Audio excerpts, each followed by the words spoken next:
Hey, what's up? It's cute what if? This side. Today we will be seeing what if Deku became the hero everyone needed. Before we move ahead with the FIC, leave a like and subscribe to the channel for future what ifs like this. It was a normal sunny day when a giant villain suddenly attacked the city. Two heroes arrived to stop the threat, and a stranger watched the fight from a rooftop. He noted that the civilians merely stood on the sidelines, watching as if they were watching a movie. The stranger decided he should take time to observe the area and learn the terrain before acting. As the stranger left the rooftop, a young observer in the crowd, Izuku Midoriya, caught a glimpse of him. Midoriya wondered if someone had been up there, but his watch alarm then reminded him that he was going to be late for school. He hurriedly finished writing his notes, ran, and made it to class at the last minute. During class, the teacher asked which students planned to attend UA High. Everyone raised their hands, and Midoriya did so with particular eagerness. Some classmates leaned toward him and mocked him about his lack of a quirk, telling him that he needed a quirk to get into UA and that he should give up before he was disappointed. Midoriya replied that he still wanted to try. At the end of the day, Midoriya packed his things but stopped when Katsuki Bakugo and his friends approached. Bakugo demanded to know why Midoriya had raised his hand for UA. Midoriya stammered that he thought he could enroll. Bakugo dismissed the idea, insulted him, and told him he did not belong there. In anger, Bakugo used his quirk to damage Midoriya's notebook and then threw it out the window. After Bakugo and his friends left, Midoriya retrieved the notebook from a puddle outside. All of his notes, painstakingly written over the years, were soaked. He held the ruined book close and began to leave school.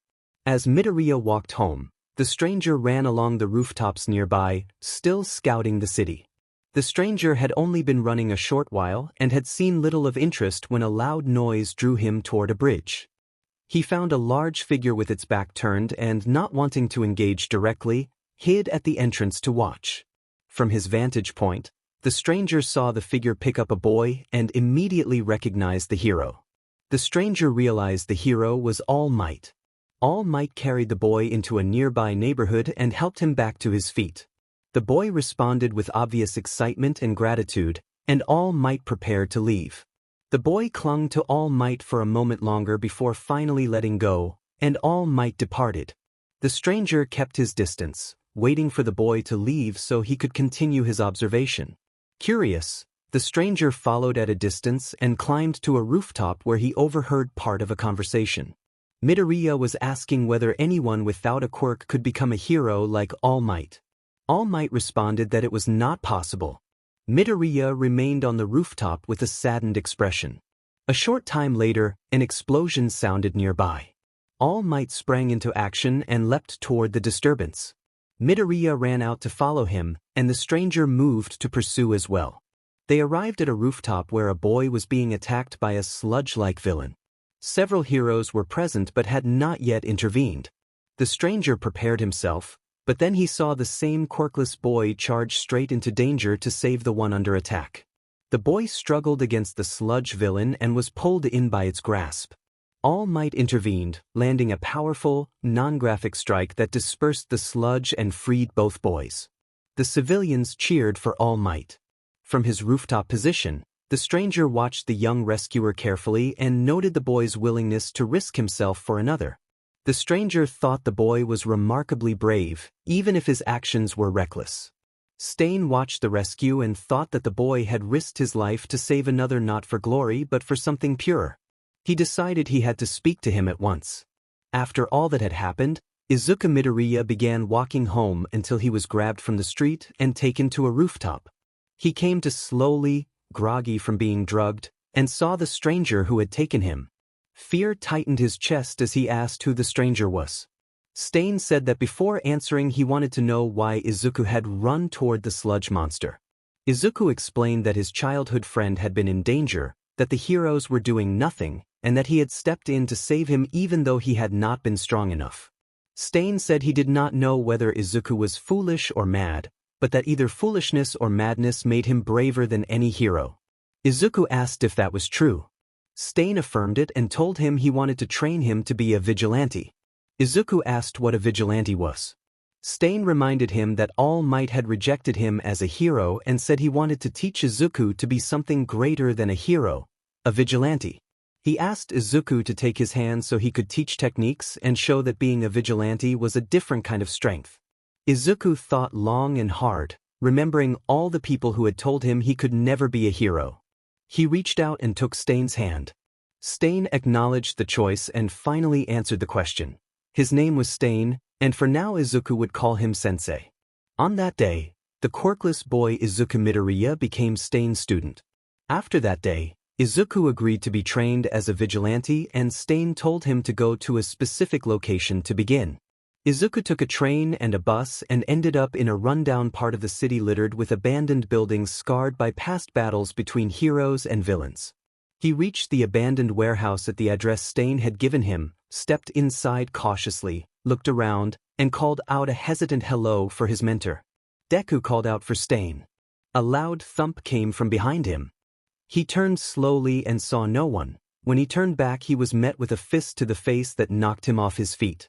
As he staggered up, Stain stood over him and reminded him that rule number 1 was never to let his guard down. Stain grabbed Deku by the shirt, hauled him upright, and wiped him clean. Stain explained that he had to hit Deku for him to learn faster, then added that rule number 2 was to listen to everything Stain said, even if it sounded crazy. Deku agreed. Stain then drew his sword and pointed it near Deku, causing fear to wash over him, and told him not to die on him. The fear faded and was replaced by a bright determination in Deku. Stain tapped him on the head with the butt of his sword and corrected Deku that he should call him Sensei. Deku apologized and promised to do better. Stain declared it was time to start training. For balance and reflex work, Stain instructed Deku to stand on one foot on a beam. When Deku asked how that would help reflexes, Stain said he would see. Stain disappeared behind a pillar, grabbed a basket of tomatoes, and began hurling them at Deku. Deku dodged most, but one struck him in the face and sent him falling from the beam onto sandbags below. Stain approached, wiped tomato off Deku's face, and asked if he understood reflexes now. Deku, flustered but clearer, said he did. Stain ordered him up and they moved to the next exercise. The next area was an obstacle course. Stain tossed Deku a battered black jacket that smelled strongly. When Deku asked why he had to wear it, Stain explained that it would help build stamina by making him run. Then Stain uncovered a crate that was actually a cage with 3 large dogs inside. The dogs barked and growled at the scent coming from the jacket. Stain warned that the dogs had not eaten in a while and would pursue the jacket until they caught it, so Deku had to keep moving to avoid being caught. Deku hesitated, but Stain, noting his stutter as a sign of readiness, ordered him to run. Stain opened the cage and the dogs burst out. Deku sprinted, leaping over obstacles and pushing himself to stay ahead. He kept this up for half an hour until he found himself surrounded while hanging upside down from a pole and calling for help. Stain sighed, whistled, and the dogs responded by sitting obediently. Deku climbed down, legs shaky from exertion, and Stain secured the dogs back in their cage and tossed them a large piece of meat. Placing a hand on Deku's shoulder, Stain praised his effort and told him to take a 5-minute rest before the next lesson. After the break, Stain led Deku to the rooftop for combat training. He explained that Deku could not enter a fight expecting to win without first knowing how to fight. They would begin with hand-to-hand techniques and move on to weapons. Deku affirmed his understanding. Stain criticized Deku's fighting stance as weak and demonstrated a more effective posture, a sideways body with focused eyes and a protective arm. He closed the distance with a flash of movement and placed his left fist near Deku's chin as an example. Stain made clear that there was much to learn to become a vigilante, and promised that if Deku followed his training he could save lives. He told Deku that the training would continue until he could beat Stain. If Deku could not handle it he could quit and return to his old life, but if he stayed he would endure everything presented. Deku declared his determination to stay, endure the training, and one day defeat Stain in combat. Stain responded with a satisfied grin. The first month of training proved far more difficult than Deku had imagined. He missed his balance and fell from the pole when hit by a stray tomato. Running from the dogs pushed him to his limits, and he was even nipped on the leg, causing him to limp for the rest of the day. Combat training was the toughest, Stain never held back, and every session was intense and demanding. Even while Deku used weapons to fight Stain, Stain always gained the advantage by disarming him quickly. Even after the training sessions, when Deku was injured, Stain patched him up and gave him advice about techniques and the tragedies he needed to work on. When the second month came, Deku was more prepared than before. During balance and dodge training, he managed to avoid almost all the tomatoes Stain threw, though he still needed to steady his balance.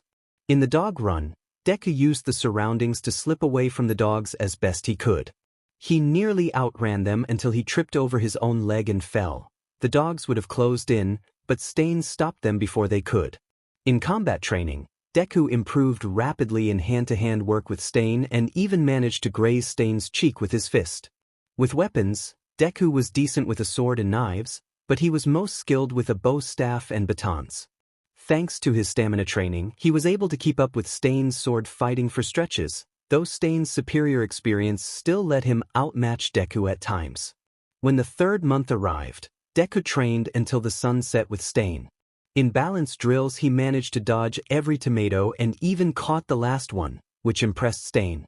During the dog run he outran two of the dogs and then faced the alpha. As the alpha charged, Deku evaded its attacks by running along a wall and performing backflips to keep his distance. After several minutes the alpha tired, lay down, and stopped chasing him. Having completed 2 training objectives, Deku now faced his final and toughest test, combat. Stain told Izuku he was proud that he had completed the 2 trainings that had been difficult for him. Deku thanked his teacher and acknowledged that the progress was due to Stain's guidance. Stain explained that the final trial would determine whether Deku's training was finished. If Deku beat him, his training would be complete. If he lost, he would have to start over. Deku accepted the terms without hesitation. Stain asked Deku to choose his weapon. Deku moved to a table where weapons lay arranged. He reached for a katana but shifted and took the bow staff instead. When Stain questioned the choice, Deku explained that he had trained longer with the bow staff and felt it would help him defeat Stain. Stain agreed and told him to take his fighting stance. They stood at opposite sides of the rooftop in their stances, crows watching from the edges of nearby roofs and telephone poles. When one of the crows took flight, both fighters dashed toward each other. Stain leaped to slash from above, but Deku evaded in time. Deku swung his bow staff at Stain while leaning back. Stain answered with a barrage of slashes. Deku used the staff to block, then attempted to trip Stain by ducking low, but Stain anticipated it and jumped away. As Stain descended with his sword, Deku raised the staff to block. The sword struck the staff and sliced it cleanly in 2. Deku stared in shock as his weapon split. Stain declared that Deku's weapon was ruined and the bout over, but Deku rose again and continued fighting with the broken pieces. Stain had not expected him to keep fighting with fragments of the staff, and Deku used them like batons. Stain struggled to match the sudden flurry and backed away to think of a strategy. Deku tossed one baton towards Stain as a diversion. Stain sliced it in half, but by then Deku was no longer where Stain expected him to be. Deku revealed himself and closed the distance, delivering an upward kick that struck under Stain's chin, sending Stain off balance and dropping his sword. Deku seized the fallen sword and moved over Stain. He stood above him with the blade pointed at Stain's face, panting and asserting that he had passed. Stain laughed and told Deku that he had impressed him and played his game well. Stain rose and looked at Deku with pride in his eyes, telling him that now he would fight for justice in his own way. He congratulated Izuku Midoriya as his greatest pupil and bowed his head to show that he had earned his respect. Deku bowed as well, returning respect to the teacher who had dedicated his life to training him. After Deku completed his training with Stain, he was finally ready to act as a vigilante. Before he could go out he needed an outfit to conceal his identity. He searched his closet and found an old black jacket, a pair of gray pants, a black bandana to cover his mouth, and some worn sneakers. He packed them into a duffel bag and set off to meet his mentor at the rooftop where they had trained. His mother, Inko, called from inside the apartment to ask if he was going out. Deku answered that he was and that he would be back later. Inko told him to be safe, and Deku promised he would. On the train, Deku thought about lying to his mother. He knew he had to keep his training and vigilante activities secret. If anyone found out who he truly was, those close to him could be put in danger. When he arrived, he climbed to the rooftop and found Stain standing at the edge, looking out over the city. Stain asked whether Deku had brought something to conceal his identity. Deku showed the clothing he had packed. Stain approved the simple outfit and emphasized that as long as Deku's face was covered, there would be no problems. Deku went inside the building, changed into the clothes, and stored his original outfit away before returning to the rooftop. Back on the rooftop, Deku told Stain he was ready. Stain warned that Deku could not go out without a weapon. He crossed to the other side of the roof carrying a rectangular case, set it on the ledge, and opened it to reveal a custom bow staff. Stain presented the staff as a gift for all Deku's hard work. Overcome and grateful, Deku hugged Stain unexpectedly, and Stain accepted the brief, earnest embrace. Deku then picked up the bow staff.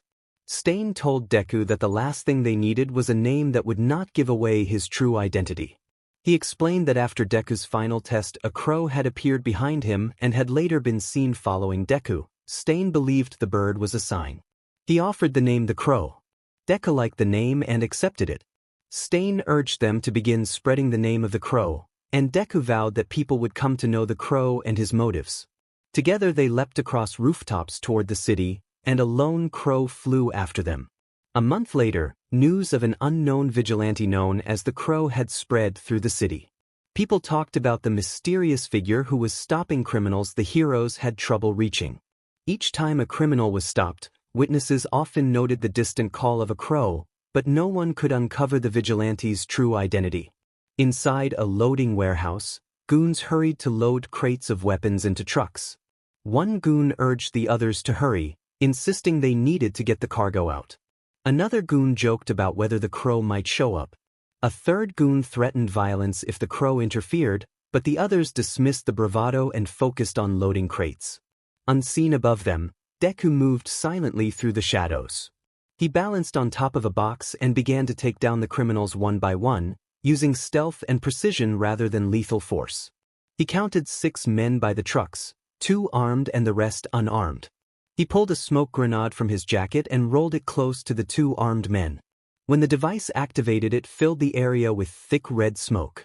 Deku slipped into the smoke carrying his bow staff and used swift, deliberate strikes to incapacitate the armed men before moving to neutralize the rest.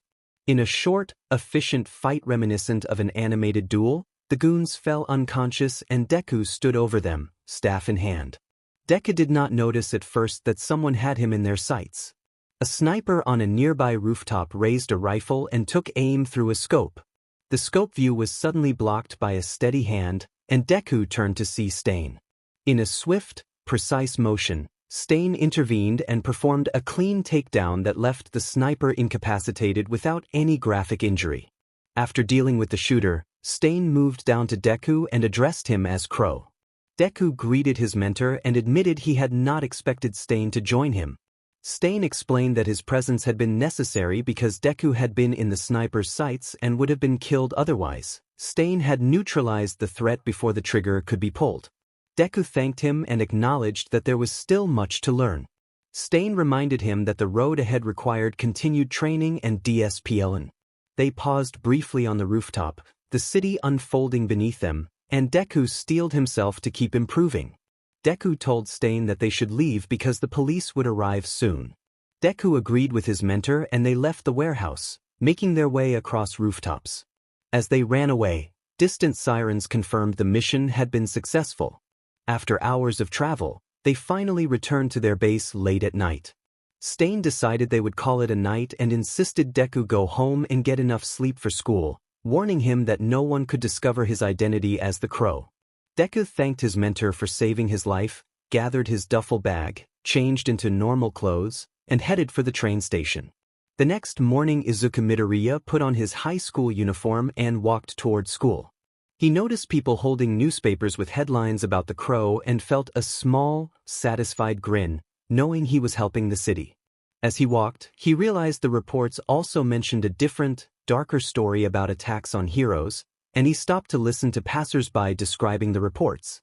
Reporters were saying that an unknown vigilante called the Crow had disrupted recent weapon trafficking, but other news segments warned that some heroes had been targeted and others had been taken out by a separate assailant. Anyone with information about this attacker was urged to contact the police immediately. Izuku briefly considered that he and Stain might look for the person harming heroes and stop them, but then he noticed the time and began running to avoid being late. On his way, he accidentally bumped into someone and fell. When he looked up, he recognized Bakugo. Izuku apologized and explained who he was. Bakugo acknowledged him. Bakugo mentioned that he had entered UA last month, and Izuku explained that he attended a regular high school because he could not enroll at UA without a quirk.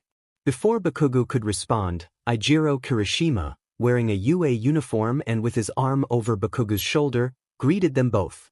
Kirishima introduced himself as a classmate of Bakugo's and asked who Izuku was. Izuku introduced himself as Izuku Midoriya and said he had been Bakugo's old middle school classmate. The two young men exchanged polite remarks about meeting, and Izuku excused himself because he was running late, then hurried on to school. Kirishima waved goodbye and wondered why Bakugo had never mentioned Izuku. Bakugo dismissed the question with a frustrated outburst. After the morning encounter, Bakugo reflected on how Izuku had been taking care of himself and wondered whether Izuku had ever considered trying to enroll at UA. Bakugo recalled that during middle school Izuku had changed physically in ways that suggested intense training, and the thought of what Izuku might be training for lingered in his mind. Later in the classroom, Kirishima asked Bakugo if he was all right, and Bakugo replied that he was fine, though Kirishima teased him about looking distracted. The door opened and Mina and Denki entered, greeting the class. Denki joined the conversation and mentioned the Crow from last night. Kirishima expressed admiration for the vigilante, saying he would like to meet him one day. Mina observed that the others were quite taken with the figure.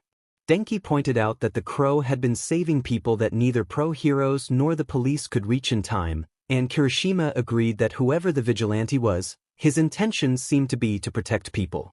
Bakugo dismissed the vigilante as reckless and insisted that dealing with criminals was the hero's job, not something for a mystery figure to take on. He urged the Crow to leave hero work to the professionals. Denki and Kirishima defended the vigilante's good intentions, while Mina noted both sides had valid points. At that moment, their homeroom teacher Aizawa entered the classroom. He asked the students to settle and then addressed the class about the vigilance surrounding the Crow. Aizawa explained that while many viewed the Crow as helping people, vigilantism was against the law and that anyone who encountered the vigilante should contact the authorities. Ida raised his hand to ask a question. Ida asked Aizawa what would happen if the vigilante was caught. Aizawa explained that the vigilante would receive a short prison sentence, then be placed under constant surveillance after serving his time, and if he tried to become a vigilante again he would be permanently imprisoned. After Aizawa finished answering, Uraraka raised her hand to ask a question, and the class waited. Aizawa addressed the class when Uraraka asked whether there was another option for vigilantes who were caught. He explained that becoming a licensed hero was a possibility, but most captured vigilantes chose prison because many of them had their own motives for acting outside the law. Bakugo raised his hand to ask what would happen if he personally took down such a vigilante. Aizawa warned that a UA student who pursued a trained vigilante alone would be foolish and could be seriously hurt. Tsu asked one last question about what any of them should do if they encountered the vigilante. Aizawa advised against attacking. They would likely be defeated and could suffer severe injuries. The class fell silent. Seeing there were no more questions, Aizawa began the lesson and told everyone to take out their textbooks and turn to page after a long day at UA. The students of Class 1A prepared to head home. Ochako Uraraka stayed behind to finish classwork she wanted completed before leaving. A couple of hours later she finally packed her things and noticed the sun had already set. She walked to the train station and boarded the first train that arrived. While riding, she overheard conversations about the vigilante and wondered who someone would be who was willing to break the law to save others. When the train reached her stop, she began the walk home under a night sky. Uraraka noted how quickly night had fallen and hurried along. Suddenly she heard a scream in the distance and ran toward the sound. Rounding a corner into an alley, she saw a lone figure holding a metal staff standing near two unconscious men. The figure turned toward her and then quickly escaped by leaping along the alley walls and up to the rooftops. Uraraka wondered if the person she had seen was the vigilante everyone had been talking about. She also noticed a frightened girl in the alley and rushed to comfort her, then used her phone to call the police. The officers arrived within minutes, took the two men into custody, and escorted the young girl home. From across the street, the vigilante known as the Crow watched from the top of a building. Later, Deku was relieved that the girl had called the police. He heard footsteps behind him and turned to see Stain. Deku greeted his mentor and reported that he had stopped the muggers. Stain noted the presence of the police as confirmation that Deku had handled the situation and urged him to move on because there were more criminals who needed to be stopped. They ran across the rooftops together, intervening to stop a few more muggers and a purse snatcher. With the night calmer afterward, Stain said they should call it a night and told Deku to hurry home. Deku asked if they could go after the hero killer who had been in the news. Stain refused, warning that the hero killer was capable of defeating heroes and that Deku would not be able to handle him. Deku suggested working together, but Stain firmly rejected the idea. The exchange ended tensely, and Deku shifted the conversation to a personal request. He asked Stain for a day off next weekend because the UA Sports Festival was happening. Stain agreed and said he had other business the same weekend. Deku thanked him and said he would see him the next night. Deku changed and headed to the train station to go home. Stain remained on the rooftop, gazing over the city. A crow landed on the ledge and Stain spoke to it as if it understood his actions. The crow cawed and flew off in the direction Deku had taken. Stain watched it go with a menacing glare, then reached into his back pocket for a notebook and pencil. He crossed out a name and then wrote another, Tensei Ida, also known as Ingenium. When the weekend arrived, Deku began getting ready to attend the UA Sports Festival. He finished dressing, went to the front door to put on his shoes, and paused as he prepared to leave for the event. Inko approached Deku and asked if he was leaving already. Deku said he would be back in the evening and would bring a souvenir. Inko placed her hand on his cheek and smiled at how much he had grown, telling him she could hardly believe how quickly time had passed. Deku thanked his mother, hugged her, and left the apartment. At the train station, Deku overheard people talking about the hero killer. He had been hearing about the hero killer all week and wanted to find them before anyone else was hurt, though Stain had warned him not to go searching and had grown distant since their argument. Deku hoped he could resolve the issues with his mentor soon. When the train arrived, Deku rode to UA. As he approached the campus, he noticed many people heading toward the entrance and followed the crowd into the stadium where the sports festival was being held. Deku felt a rush of excitement at finally seeing the festival in person and believed this year's event would surpass the last. With a few minutes before the festival began, Deku walked around, bought food from vendors, and stopped for a photo with a pro hero named Mount Lady. Checking his watch, he went to find a good seat. He watched the UA students compete and caught glimpses of familiar faces, including Bakugo. The first event was an obstacle race. The competition was intense, especially near the finish, where Bakugo was leading until another student with half-white, half-red hair surged into first place. The announcers declared Shoto Todoroki the winner, and Deku was surprised to see Todoroki beat Bakugo. Deku thought back to when Todoroki had been the fastest in their grade and reflected that in a hero school there would always be students who surpassed expectations. The second event was the cavalry battle, where teams of 4 competed to capture numbered headbands worn by one team member. Todoroki, having won the obstacle race, carried the highest value headband and used his ice quirk to defend it, creating slippery barriers and shields that kept challengers at bay. Todoroki retained his headband through the event while other students collected many headbands to advance to the final round.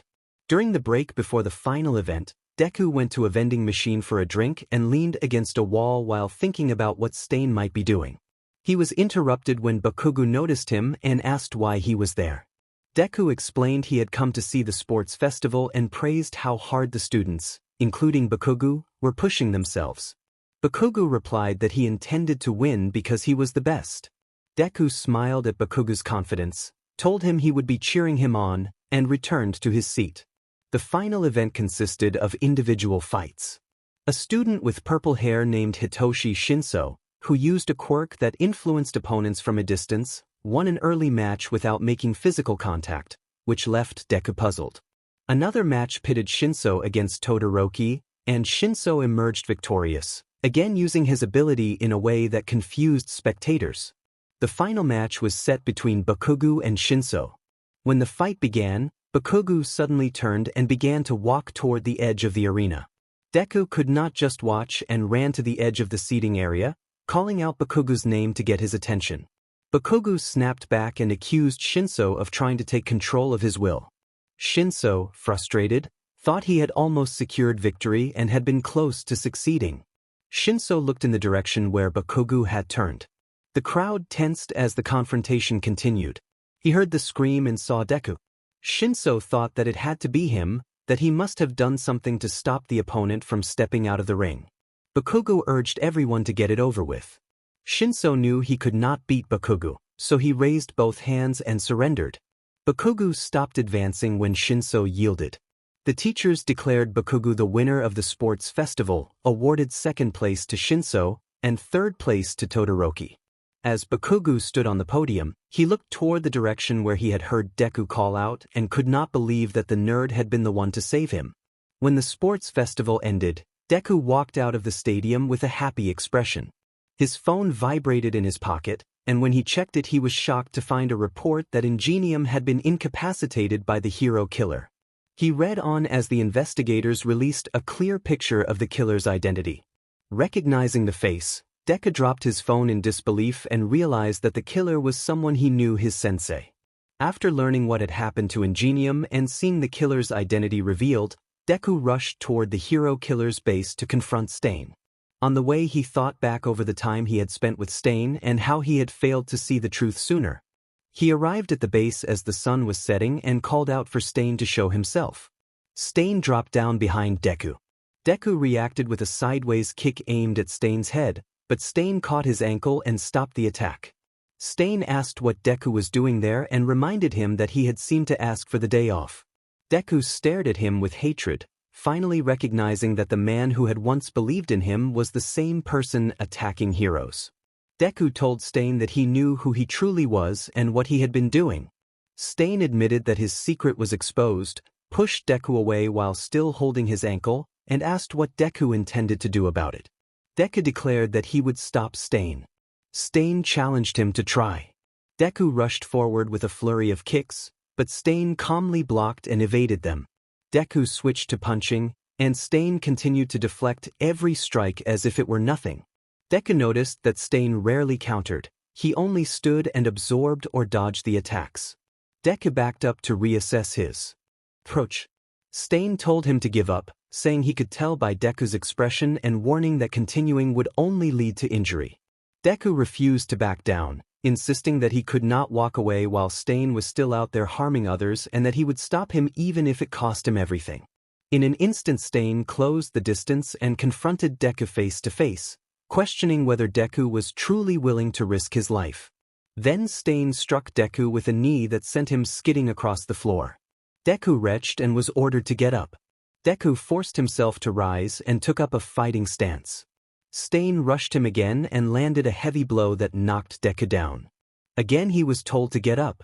Deku spat a taste of blood into his mouth but stood back up. When Stain launched another attack, Deku pivoted and landed a fist on Stain, only to feel that the blow had little effect.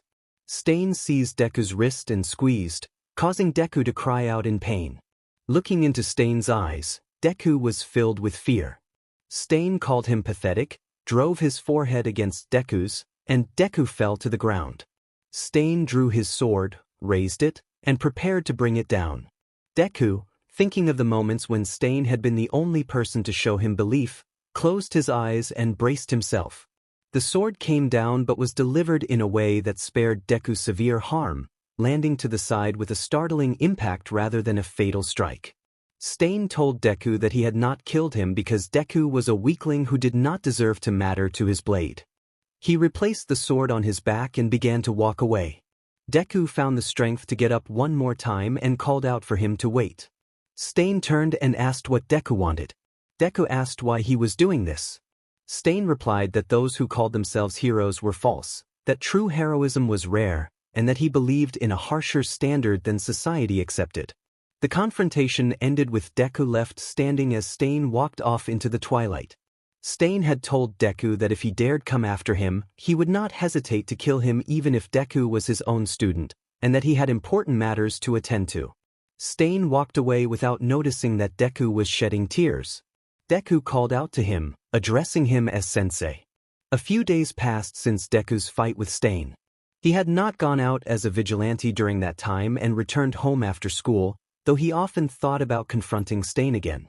He still could not handle Stain one-on-one since their last encounter. One afternoon after school, Deku saw a televised news report through a shop window about recent sightings and killings linked to Stain. He kept walking but then stopped, turned, and headed for the train station. He boarded a train and rode it back to the area where Stain had trained him.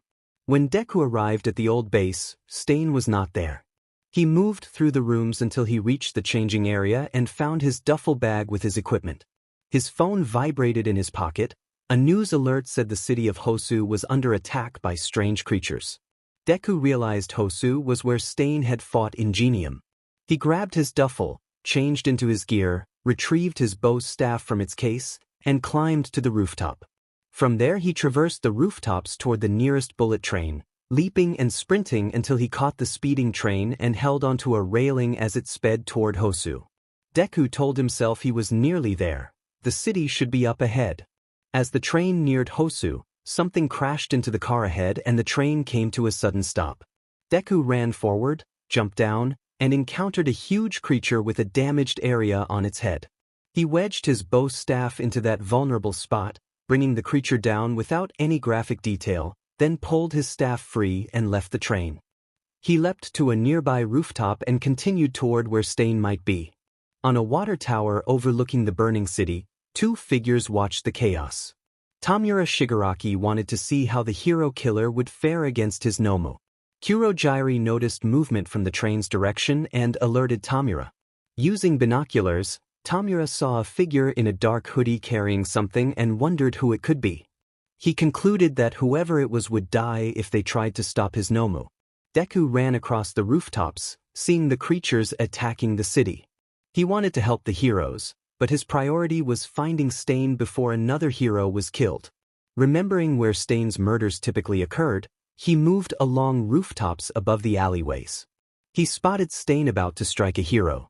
Deku pulled 2 smoke grenades from his bag, removed the pins, and tossed them toward Stain. Red smoke billowed out, drawing Stain's attention. At the same time, Deku's bow staff flew through the smoke toward Stain. Stain reacted quickly and deflected the staff upward, unintentionally returning the weapon to Deku as it fell. Deku caught the staff and rushed in. Deku closed the distance so quickly that Stain could not fully dodge or block. Deku struck downward with his bow staff. Stain raised his left arm to absorb the blow. The impact left that arm badly injured and immobilized. Recoiling, Stain staggered back, and Deku landed safely in front of the hero he had saved. Stain acknowledged that Deku had come after him. Deku resolved that this time he would stop him. They rushed at each other and exchanged a fierce, fast-paced, anime-style battle. Deku used his bow staff to attack and block. Stain, limited by his injured left arm, fought only with his right hand and his sword, relying on speed and precision. The rescued hero watched from nearby, recovering. Ida struggled to get back to his feet, determined to defeat Stain for his brother and to be worthy of the name Ingenium. Stain backed up as the other rose to his feet. He set his sword at his side, grabbed a knife from his left hip, and threw it at Deku as Deku ran toward him. Deku turned his body and easily avoided the blade. The knife sailed past him and headed straight for Ida, who was struggling to stand. Ida lifted his head and realized the knife was coming for him. He thought that this could not be the end, that he had to avenge his brother Tensei, or the name Ingenium would die with him. He could not get up and closed his eyes, bracing for the blow. Just before the blade could strike, something intercepted it. Ida opened his eyes and saw the knife stopped by a hand. He turned and recognized the same person who had been fighting. Stain. That person had saved him again and was clearly in pain from taking the impact. Ida wondered why the rescuer had done that. Deku explained that he called himself the Crow and that he was there to protect those who needed it most, and that saving Ida was one of his priorities. Those words showed Ida what a true hero could be, someone willing to risk themselves to protect another. In Ida's mind, the Crow was the real hero. Deku stood, pulled the knife free from his hand, and tossed it aside. Stain accused Deku of seeing through his plan. Deku responded that he had seen it and called the trick dirty. Stain vowed to kill false heroes and warned that he would not hesitate to kill Deku as well if Deku chose to protect them. Deku thought that Stain could try all he liked but would not succeed because, when Stain announced his presence, his eyes widened and a grin spread across his face. He sprinted straight at Deku and struck before Deku could fully defend himself. Ida, slowly moving, turned his head and saw that Stain was focused on Deku. Ida forced himself up, charged his engines, and activated Recipro Burst, launching himself at Stain. Ida kicked Stain upward into the air. Deku reacted by running along the alley walls until he was above Stain, then brought his bow staff down across Stain's back, sending him crashing to the ground. Stain lay unconscious. Deku crossed the alley, found some rope hanging by a dumpster, and tied Stain up. He secured his bow staff behind his back, hoisted Stain over his shoulder, and turned to see Ida on his knees, trying to recover. Deku silently thanked him and then picked up Stain's sword that had been left in the ground. Using the alley walls, Deku vaulted toward the rooftops with Stain slung over his shoulder. A short time later Stain came to and realized he was tied up on a rooftop. He looked ahead and saw Deku seated before a row of knives with Stain's sword in hand. Stain taunted that Deku would do as he wished, reminding Deku that he had trained him and claiming the title of sensei. Deku replied that it had to end there, and moved towards Stain to pick him up and take him to where the heroes could take custody of him. As Deku approached, Stain began surreptitiously drawing a hidden blade from his sleeve. Suddenly a large dark creature leapt onto the rooftop and lunged at Deku. Deku evaded its strikes, knowing the creature's weakness lay in disabling its control center. He ran up the creature's arm to reach its head with Stain's sword, but the creature caught his arm and tightened its grip. Deku looked up and saw Stain airborne behind the creature. Stain drove his knife into a vulnerable spot on the creature's head, forcing it to release Deku. Stain shouted for Deku to get out while he held the creature off. Deku hesitated, but the creature countered by grabbing Stain and slamming him to the rooftop, then raining blows on him. Deku forced himself free and drove Stain's sword into the creature's head, finally stopping it. The creature collapsed. Deku rushed to Stain and found him barely conscious. Stain managed to whisper that he had wanted to teach Deku a special technique that would help him win important fights, and he urged Deku to come closer. Deku leaned in while Stain passed on the instructions in a quiet, urgent manner. After imparting his final words about the technique, Stain took his last breath and died in Deku's arms. Deku called to him again and was overcome with grief, holding the man who had believed in him like a father. In the distance, the leader of the League of Villains watched the scene unfold. A week passed since the attack in Hosu and the death of the hero killer. Everyone had been talking about Stain, but Deku avoided the coverage. He had not assumed the Crow identity since Stain's death and had not trained in that time. He kept to himself, coming home after school and spending his days alone in his room. One evening there was a knock at the door. Inko told Deku that she had noticed he had been very upset all week and that she was there for him if he wanted to talk. Deku opened the door, smiled, and hugged his mother without hesitation. He thanked her and assured her that he was fine, only stressed by school. Inko said she would be there to listen if anything was wrong and reminded him that dinner would be ready soon. Deku thanked his mother, and Inko returned to the kitchen to finish cooking. He went to his room and sat on his bed wearing the same sad expression he had before opening the door for her. He knew he could not tell her the truth about being a vigilante and being trained by the late Stain, so he lied to spare her worry. A few minutes later Inko finished preparing dinner. They ate together and talked about their week. After dinner they went to their rooms and went to sleep. While sleeping, Deku dreamed of training with Stain. Stain urged him to get up and said they were just getting started. Deku answered that he understood. The combat training had been the toughest thing he had done, but also the most satisfying. After training, Stain sat beside him and told him he had been getting a lot better. Deku thanked him. Stain asked why he wanted to become a hero. Deku explained that he wanted to save those who needed help most, with a smile like All Might, though he felt he might never be exactly like All Might because of what Stain had taught him. Stain acknowledged All Might's greatness but insisted Deku could be great as well. Stain believed he was worthy to be called a hero. Deku thanked him. Deku woke, sat up, made a fist with his left hand, and thought that he could never forgive Stain for what he had done to those heroes, but he would always respect him for believing in him. He changed clothes and left the apartment without waking his mother. He took the first train toward Stain's old base.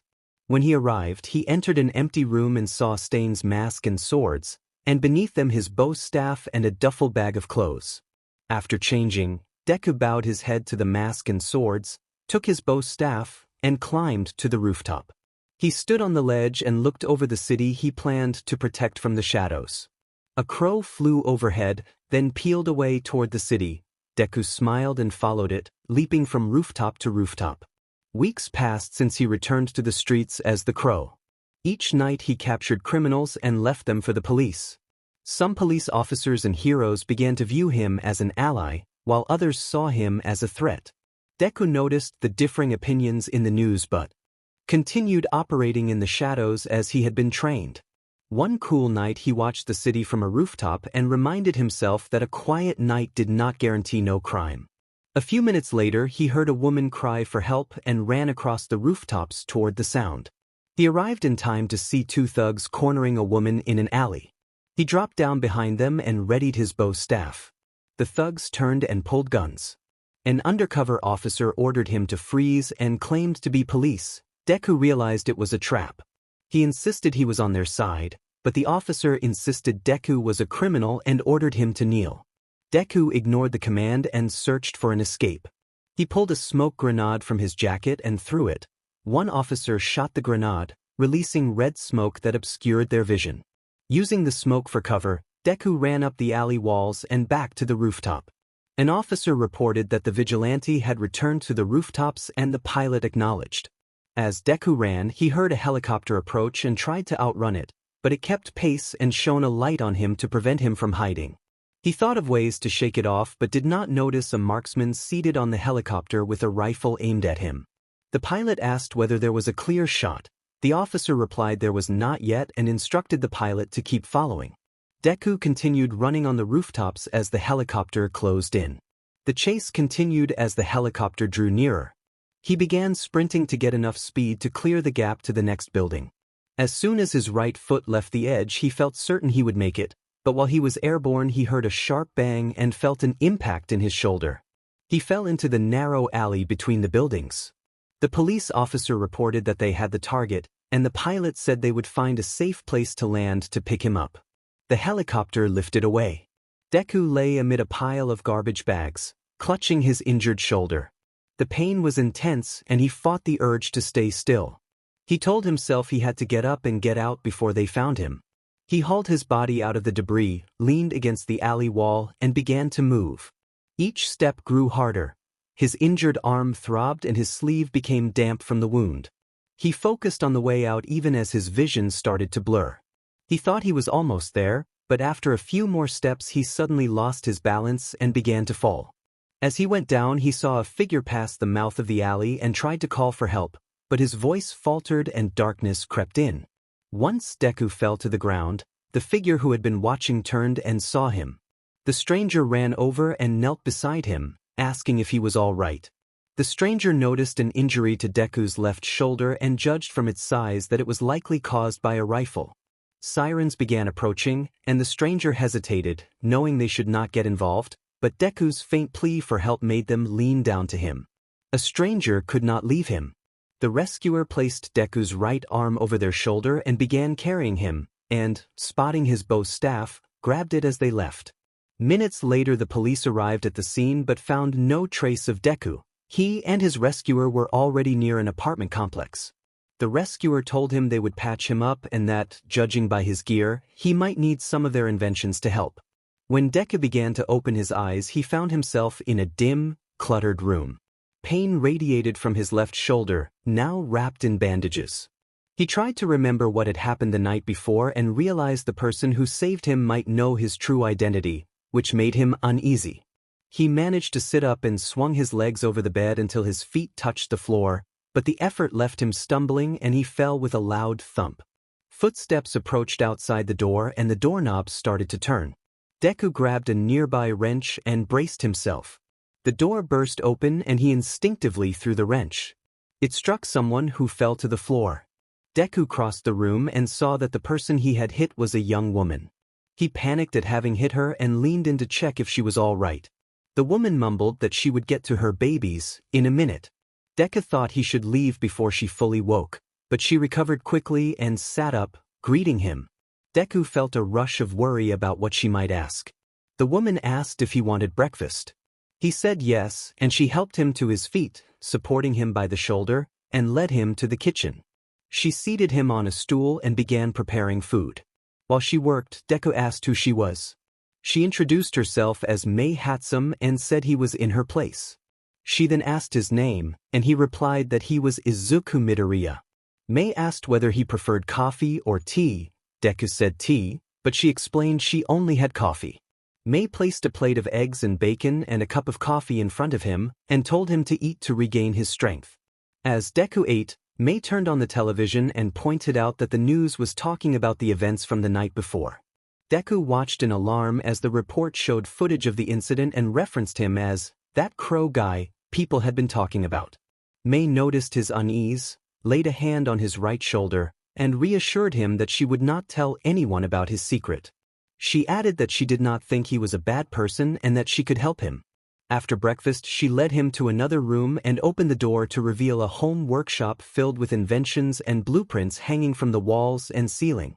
Mei explained that she built many devices at school as well and that the ones there were even more powerful, but she had been working on improving his outfit while he recovered.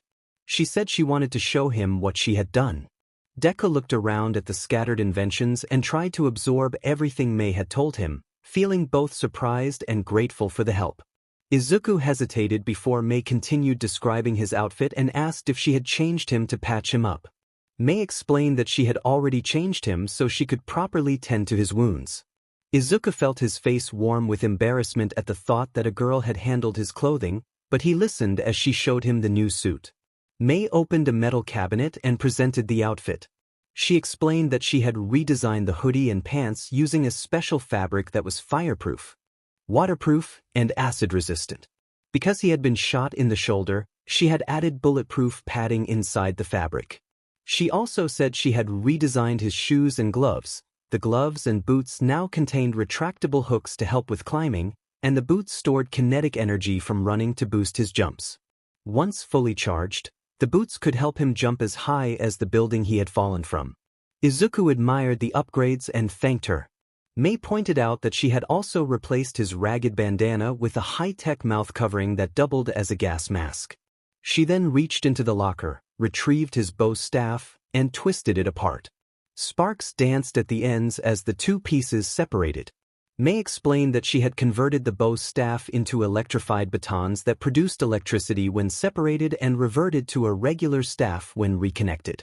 Izuku was stunned by the amount of work she had done and struggled for words, grateful and unsure how to repay her. Mei smiled and asked to be his partner, clarifying that she meant a background partner who would provide information, repairs, and upgrades rather than someone who would fight alongside him. Izuku thought back to how she had saved him the previous night and realized he would have been in serious trouble without her help. He accepted her offer, and Mei extended her hand. Izuku shook it with her, and their partnership was sealed. A few days later, they planned to test the new equipment. Early one morning at an empty train station, Mei met Izuku with a giant backpack full of gadgets. Izuku expressed concern about the amount of gear she carried, and Mei laughed, explaining that her inventions were like her children and came everywhere with her. She reassured him that his outfit and bow staff were safe in a case on a nearby bench. Izuku noticed a 0 stamped on the case and Mei explained that it was an old UA case used by the hero course.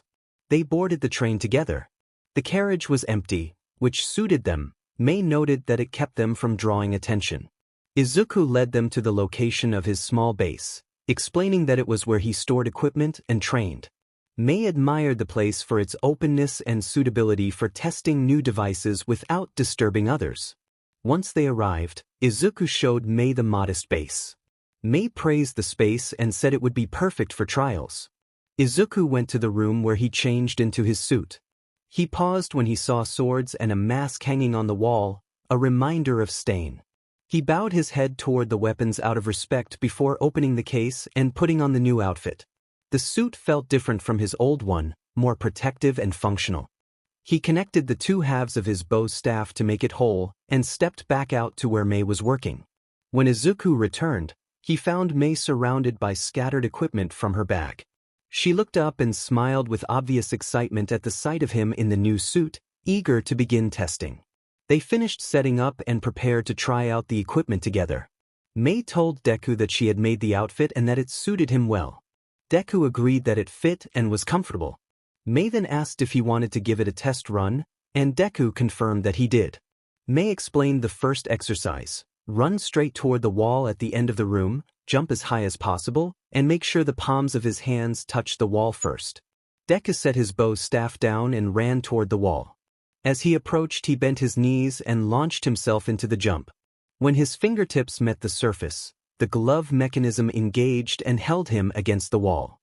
He turned to call out to Mei in excitement, but he was startled to realize how high off the ground he was.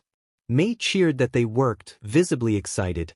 Deku called out for help, asking how to get down. Mei instructed him to release his fingertips. When Deku let go, the glove disengaged and he began to fall. Mei hurried to find something to slow his descent and located a small robotic bird. She grabbed a headset linked to the bird and guided it toward him. The bird caught the hoodie and carried Deku safely, then set him down gently. Deku thanked Mei for catching him, and Mei credited her little canary. The robotic canary landed on Mei's shoulder, and Deku offered a grateful word to the gadget as well. Mei asked if he wanted to keep testing her inventions. Deku agreed, and Mei said they were only getting started. They tested designs and the new outfit through the afternoon.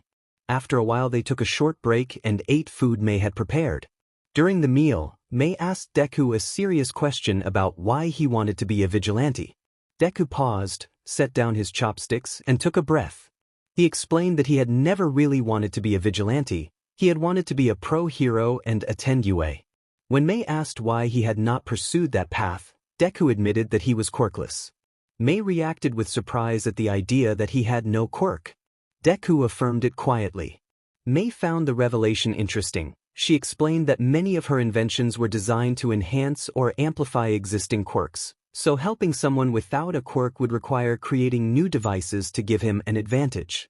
Deku asked if she would work that hard for him, and Mei replied that she would, because she was his partner. Deku smiled and expressed his appreciation for her dedication. Mei returned the thanks for letting her gadgets have a test run.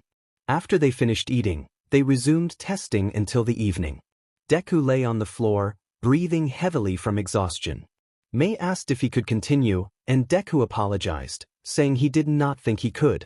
Mei admitted she had hoped to keep going longer but said they could stop for the night and praised his effort. She suggested they pack up and get dinner. Deku suddenly remembered he had promised to help his mother prepare dinner and hurried off to change. Mei stopped him by the arm and asked what he had forgotten. Deku explained that he needed to help his mom and that he would have to leave. Mei asked to tag along, explaining that she rarely had a homemade dinner because her parents did not live with her. Deku agreed. Mei said she would quickly pack up her inventions and leave them at the workshop for the night. Deku offered to help so they could finish faster. They gathered and packed the inventions, and Deku carried the bag to the room where he would change. They then made it to the train station just in time. After an hour-long ride they arrived at Deku's apartment complex. As they stepped inside and began to remove their shoes, Inko stepped out of the kitchen to see her son, and she noticed a young girl standing at the front door. Inko welcomed Izuku home. Izuku apologized for being late. Inko asked who the girl standing next to him was. Mei stepped forward and introduced herself as Mei Hatsum, a new friend of Midoriya. Inko said it was a pleasure to meet her and invited her to join them for dinner. Izuku confirmed that Mei would stay, and Inko went to set an extra place. Mei thanked Inko and complimented how good the house smelled. As Mei moved toward the dining room, Izuku grabbed her arm and pulled her back before she could step inside. Izuku explained that his mother did not know he was a vigilante and asked Mei to keep it a secret. Mei agreed that her lips were sealed. They sat down and enjoyed the meal Inko and Izuku had prepared. During dinner, Inko asked about the relationship between Izuku and Mei. Izuku and Mei reassured her that they were just friends and avoided mentioning Izuku's vigilante activities. After they finished, Izuku and Mei left for the train station so Mei could go home. At the station, Mei praised the dinner. Izuku was glad she had enjoyed it. Mei then asked what Izuku planned to do with the outfit and equipment she had given him. Izuku explained that he intended to use them to search for the League of Villains, whom he blamed for the attack on House and for the death of his sensei, and to bring them to justice. Mei noted that he might need more help than he thought and suggested taking a code name herself since he was known as the Crow. She proposed Canary, and Izuku approved. They agreed to begin the following night. A few days later, Deku returned to the streets as the Crow with a new outfit and upgraded equipment. The police had been patrolling heavily each night, but he had help watching from above. Mei monitored him from their base, controlling a robotic canary and feeding him information through an earpiece she had given him. Deku asked Canary for information about the criminal they were tracking. Mei replied that the criminal was in the area and appeared to be staying in a small hotel 5 blocks ahead. Deku thanked her and set off across the rooftops until he reached a building facing the hotel. He pulled out the binoculars Mei had made and scanned the hotel. One room still had its lights on. Through the lens he saw the target working on something that turned out to be a homemade bomb. Mei positioned the robotic canary close to the window and attached it to the air conditioning unit. She connected Deku's earpiece so they could listen in. The criminal ranted about making the heroes pay and planned to send the bomb to the agency where they worked. Mei told Deku the man was clearly dangerous. Deku acknowledged that and prepared to move. He retrieved a compact grappling hook from his gear, aimed it above the hotel rooftop, and fired. The hook landed on the far roof. Deku retracted it until it caught the ledge, then sprinted and swung toward the criminal's window. Deku crashed through the window and landed in the room. The criminal jumped up, startled and shouting threats. A mechanical scorpion-like tail sprang up behind the criminal and lashed out. Deku parried the strike with his staff, deflecting the tail's blows. After a fast, anime-style exchange of attacks and counters, Deku detached his staff and switched to electrified batons, landing a precise, non-graphic strike that stunned the criminal. The criminal collapsed, unconscious. Deku quickly secured the man with thick wire while Mei contacted the police and provided their location. Once the call was finished, Deku secured the scene and waited for the officers to arrive. He retracted from the window and launched himself onto the rooftops. He ran away from the hotel and slowed once he was a safe distance, catching his breath. Mei praised his work earlier and he thanked her. Mei told him she had valuable information that might involve the League of Villains.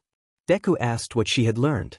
Mei explained that while testing her new robotic canary she had overheard 2 people talking about a bar that refused to let anyone in. Deku wondered if the bar could be connected to the League. Mei admitted she did not know and asked what he thought they should do. Deku decided they would check the place out during the daytime so the League would be less likely to expect them. Mei agreed. Knowing the location Mei had mentioned, Deku went alone to investigate. Mei monitored him from the base, controlling her robotic canary and staying in contact via his earpiece. When the train stopped near the area Mei had described, Deku got off and began to walk the surrounding streets to find the bar. Mei checked on him through the earpiece and said she was doing well, joking that she wanted a hot cup of coffee. Deku responded that he was fine and appreciated her concern. Mei told him she would fly the canary ahead to look for the bar and then ended the call. He watched the streets and kept his thoughts to himself, grateful for her help but unable to share everything. He quietly vowed to stop the League and seek justice for his sensei. When he turned a corner he finally found the bar. The building looked ordinary, but Deku's suspicion did not ease. He crossed the street and moved into the alley, then signaled Mei. Mei said she was heading to him now. The canary arrived, latched onto the back of Deku's shirt, and carried him up to the rooftop. Once there, Deku looked for a way inside but found no obvious entry. Mei suggested a vent and guided the canary toward it. Deku unscrewed the vent hatch but found the duct too small for him to enter. Mei told him the canary could fit and offered to link the canary's camera feed to his phone so he could see inside. Deku agreed. Mei connected Deku's phone to the canary's camera and steered it through the vents. The canary navigated until it reached a vent hatch and peered through. Through the camera, Deku and Mei finally saw members of the League of Villains gathered inside. Shigaraki asked if everyone who would be joining was present. Jiren answered that a few others were willing to join but were currently having trouble moving around. Shigaraki sighed and asked where Toga was. Dabi reported that Toga had left to take care of something, though he did not know what. Shigaraki instructed that those present would need to inform the others about their plan. He said they had gathered valuable information about the students of UA and that the Hero Corps students were planning a training trip to the mountains. Shigaraki ordered that they abduct Katsuki Bakugo and ensure that no one could interfere with their operation. Deku was shocked to hear the plan, especially the part about targeting Bakugo. Kurojiri said he had a feeling they were being watched and pointed toward the vent where the canary was observing. Shigaraki ordered it dealt with, and Kurojiri extended a shadowed arm toward the vent. Mei piloted the canary away through the ducts as Kurojiri followed. The canary emerged from the vent and latched onto Deku's shirt, carrying him off the rooftop. Deku dropped to the ground and sprinted away from the bar until he reached an alley where he stopped to catch his breath. Mei asked if he was all right. Deku said he was shaken but unharmed and warned that the League had a dangerous plan. Mei urged him to return to the base so they could devise a response together. He agreed and prepared to head back. Deku stepped out of the alley and headed toward the train station, but he could not shake the feeling of being followed. He changed direction away from the station and, still sensing someone behind him, slipped into a side alley and hid inside a dumpster. As he waited, he heard a soft humming growing closer, then stopping. A girl in a school uniform walked past, continuing the hum as she searched the alley. She mused that maybe he had gone deeper and decided to check, adding a quiet, almost playful remark that she would not let someone who caught her interest get away. Deku watched through the gap in the dumpster lid. When the girl walked on without noticing him, he eased out and began to move toward the alley entrance. A knife flew toward his back, but Mei's small mechanical canary swooped down and intercepted it, taking the blow and falling to the ground while sparking from the impact. Deku turned and saw the girl properly for the first time.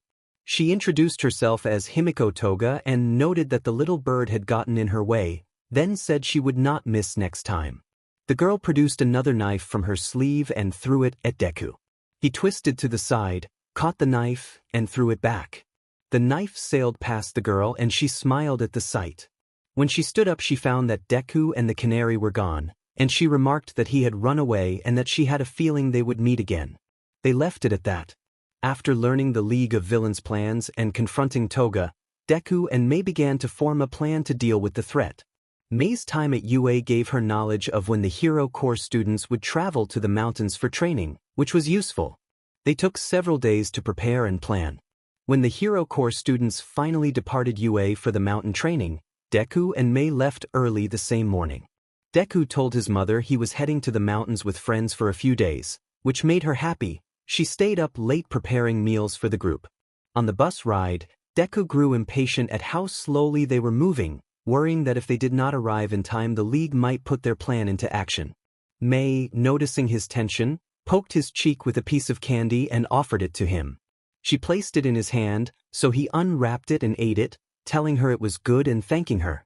Mei observed that he seemed to need something sweet, and Deku smiled at the thought of having such a caring partner watching his back. They arrived several hours later and found themselves a considerable distance from where the Hero Corps students had set up, which suited their plan. They hiked into the forest to find a suitable area for a camp. After a short walk they located a spot that overlooked both the trees and the area where the students were staying. They set up their camp and, as dusk fell, sat near the small fire Deku had made. Mei volunteered to handle the campfire. She reached into her bag of gadgets and produced a compact device that emitted a controlled burst of flame, instantly lighting the fire. She then stilled the gadget and waved away the smoke. Deku commented that she really had a lot of interesting inventions, and Mei said she had even more to show him. They sat and ate the food his mother had packed. Mei complimented the meal and praised Deku's mother's cooking. Deku said he was grateful to have his mother in his life. Mei asked about the hero killer who had been Deku's teacher. Deku reflected that his teacher had been strict at times and had done terrible things, but that he had also been the only person who had believed in him and had encouraged him down a difficult path. He admitted he could never forgive the crimes, but he still felt a debt to the teacher as a father figure and intended to treasure the memories they had shared. Mei remarked that the bond between teacher and student sounded very strong, and the two of them laughed together at the thought. They cleared their plates and settled in for the night, preparing mentally and physically for the operation ahead. They headed to their tents to sleep. As Deku and Mei retired for the night, the League of Villains was being transported there by Kurogiri's quirk. A few days passed with nothing major happening, but Deku and Mei kept watch over the area just in case. During the quiet stretches, Deku tested some of the new devices Mei had made for him. One was a mask with a visor that detected heat signatures and provided night vision, useful for the forest terrain. Mei also fitted her canary with new attachments so it would be more effective both in the air and on the ground. That evening they ate by the campfire, and after Deku went to his tent to sleep, Mei continued testing the canary while it patrolled the perimeter. While flying among the trees, the canary detected smoke. Mei guided it down and perched it on a branch, where she saw Dabi igniting fires among the trees. Mei unzipped Deku's tent and shook him awake, telling him the villains had arrived. Deku rubbed his eyes, sat up, and began to get ready. Mei flew ahead with the canary to scout and spotted several villains moving toward the students and pro-heroes. When Deku emerged in his new outfit, Mei pointed out a distant area filled with blue flames and thick smoke. Mei warned that their plan had already begun and urged Deku to take action, telling him to show the villains that they should not mess with the crow. Deku confirmed that he would rely on her to watch his back and to warn him if anyone was in danger. Deku leapt from the cliff that overlooked the area. Midair, he used hooks from his glove to slide down to the ground and release them when he landed. He vowed that he would not let them take Kaken. As Deku ran through the forest, Mei flew overhead in the canary, scanning for threats. She suddenly heard a scream and zoomed in with the canary's optics. She spotted a large cloaked man and a frightened little boy on the side of a ridge. Mei radioed Deku and told him what she had seen. Deku acknowledged her and asked if the man might be part of the League of Villains. Mei urged him to get there quickly and said she would fly ahead to distract the man and protect the child. Deku told her to be careful. Mei affirmed that she would. When Mei arrived, she saw the man preparing to strike the boy. The canary launched 2 cables that latched onto the man's arm, and Mei sent a jolt of electricity through them to interrupt his attack. The man ripped the cables free and searched the area for the source. He threatened the child and then grabbed the boy, lifting him in a menacing display. Mei dove in and piloted the canary to circle and peck at the man, forcing him to release his grip on the child. The man, baffled, swatted at the air while Mei taunted him over the comms. He managed to snatch the canary in his hands, squeezing it, but Mei activated a failsafe that made the bird's beak open and emit a bright beam of light into his eyes. The light stunned him and made him drop the canary. As the canary tumbled free, Mei saw Deku approaching through the trees. Deku spun the bow staff in his hands and struck Muscular behind the head, forcing him to his knees. He landed in front of him and delivered a flurry of precise staff strikes until Muscular managed to grab the weapon. Muscular threatened that Deku would pay for it. Deku twisted the staff, detaching it into 2 batons. He slipped under Muscular's guard and struck under his chin, then activated a button on the baton that released a concentrated electrical discharge. The burst pinned Muscular briefly and left him smoldering before he collapsed unconscious. Deku stood over the fallen villain, reconnected the batons, and secured them behind his back. He turned and saw the child he and Mei had just saved. Deku offered his left hand to help the boy up and asked if he was all right. Koda stammered his thanks. Deku told him he would take him somewhere safer, and Koda agreed. Deku picked Koda up and prepared to move. Before leaving, Deku instructed Mei to tie up the villain at once so he could not get away. Mei acknowledged the order. Mei's drone canary fired a thick wire from its rear and wrapped it around Muscular's arms and legs, restraining him. Mei then flew in the direction Deku had gone. As Deku ran through the woods with Koda on his back, he saw someone in the distance and stopped, which alarmed the stranger as well. The stranger asked if he was one of the villains who had been attacking. Deku began to deny it but was cut off when Koda jumped off his back and stepped between them. Koda told Aizawa that the man had just saved his life from a villain and insisted he was not a bad person. Aizawa asked who he was. Before Koda could answer, Deku placed a hand on Koda's shoulder and introduced himself as the Crow. Aizawa recognized him as the Crow, and Deku confirmed it. Aizawa considered bringing him into custody because vigilantism was a crime, but Deku asked if he planned to do so. Aizawa replied that he would not. Given the situation, they would need all the help they could get. Deku said it was fortunate he had arrived because the League of Villains were targeting Katsuki Baku. Aizawa asked how he knew that. Deku apologized that he could not explain now and said he had to go find Bakugo, asking Aizawa to get Koda to a safe place. Deku then ran in the direction he had been heading.